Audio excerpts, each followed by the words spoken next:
In the vibrant, intellectual crucible of 1920s and 1930s Vienna, a city buzzing with artistic and scientific innovation, a young psychiatrist named Viktor Frankl began to challenge the titans of his field.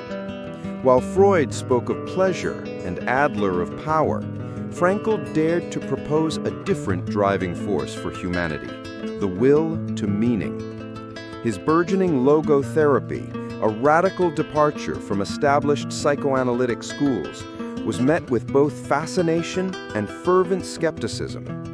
Whispers in academic halls, subtle intrigues from those resistant to new ideas, hinted at the controversies that would later define his extraordinary path.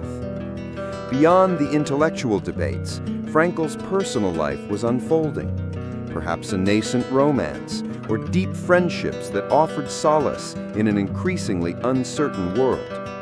But as the decade wore on, a chilling shadow began to creep over the city, slowly dimming its once bright lights. The rise of Nazism, initially dismissed by many as a fringe movement, grew relentlessly, casting a pall over Vienna's Jewish community.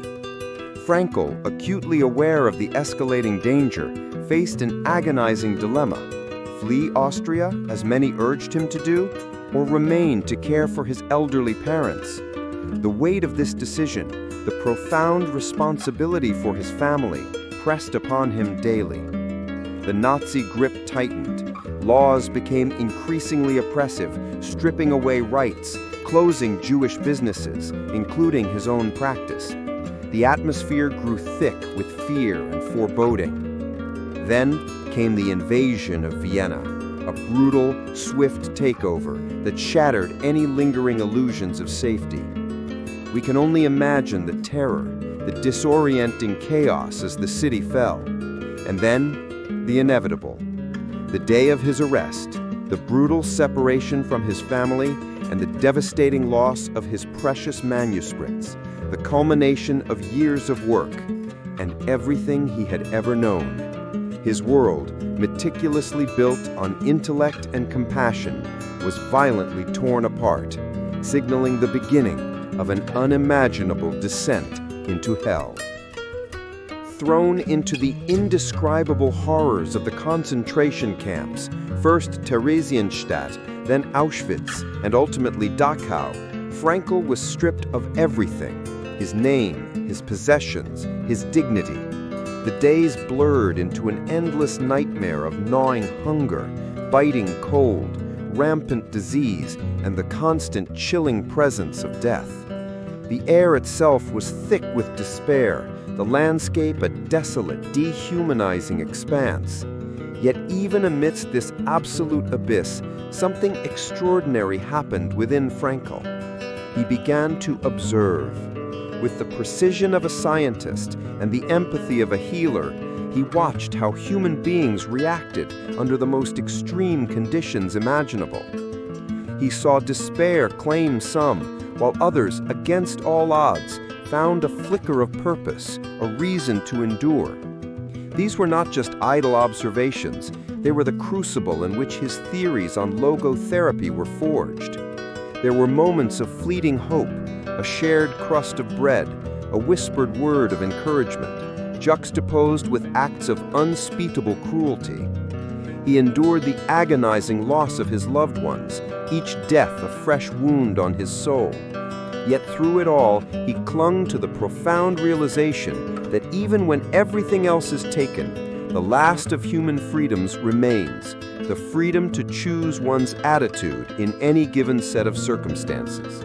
This unwavering commitment to finding meaning, even in the face of absolute suffering, became his lifeline, his secret weapon against the all-consuming darkness.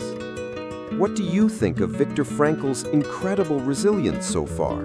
How do you believe a person can find purpose in such extreme adversity? Share your thoughts in the comments below. We'd love to hear from you. The day of liberation finally arrived, but freedom brought with it a different kind of shock.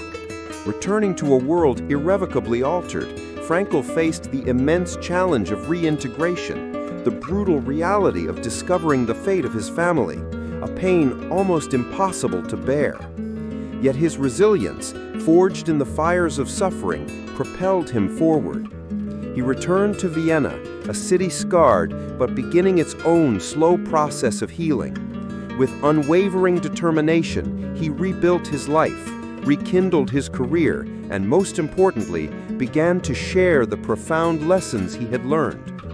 In 1946, his seminal work, Man's Search for Meaning, was published. It wasn't just a book, it was a testament to the human spirit, a beacon of hope born from the deepest despair. The impact was immediate, resonating with a post-war world grappling with its own traumas and searching for answers. Frankl's ideas, once whispered in Vienna's academic circles, now spread globally. He became an international figure, lecturing at universities, addressing audiences worldwide, his logotherapy offering a revolutionary perspective on psychology and human potential.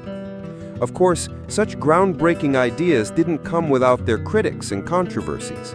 Throughout his career, Frankl faced intellectual challenges and personal scrutiny, as all pioneering thinkers do. But he persevered, continuing his work tirelessly into his final years, always emphasizing the importance of responsibility, freedom, and the search for a unique purpose. His life, a vivid tapestry woven with threads of unimaginable suffering and extraordinary triumph, continues to teach us about the profound human capacity to find meaning even in the most dire circumstances.